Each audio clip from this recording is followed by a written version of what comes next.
భార్యను చంపి ముక్కలు ముక్కలు చేసి ఆ ముక్కల్ని కుక్కర్లో ఉడకబెట్టి తర్వాత ఎండబెట్టి దాన్ని పొడి చేసి ఇంకెక్కడో పడేశాడు.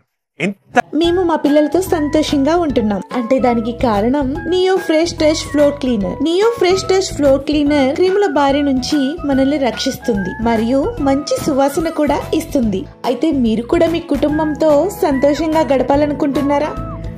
అయితే వాడండి neo fresh touch floor cleaner. దారుణ హత్య హైదరాబాద్ మీర్పేటలోనే బయటపడింది. ప్రస్తుతం పోలీసుల అదుపులో ఉన్నాడు నిందితుడు గురుమూర్తి. భార్య మాధవిని అతి కిరాతకంగా హత్య చేశాడు గురుమూర్తి.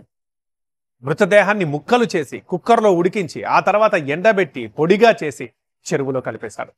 ఇంత దారుణ హత్య అసలు ఎలా చేశాడు అని అందరూ మాట్లాడుకుంటున్నారు, షాక్ అయ్యారు. సీసీ ఫుటేజ్లో మాధవి ఇంట్లోకి వెళ్ళినట్లు గుర్తించారు పోలీసులు. తిరిగి ఇంట్లోంచి మాధవి బయటకు రాలేదని స్ట్రాంగ్ ఎవిడెన్స్ పోలీసులకు దొరికింది. ఇద్దరి మధ్య మనస్పర్ధలున్నాయని, అవి గొడవకు దారితీసి చివరకు హత్య దాకా వెళ్లాయని తెలుస్తోంది. 13 ఏళ్ల క్రితం గురుమూర్తితో మాధవికి పెళ్లైంది. ఆర్మీలో పనిచేసి రిటైర్ అయిన గురుమూర్తి ప్రస్తుతం సెక్యూరిటీ గార్డ్ గా పనిచేస్తున్నాడు.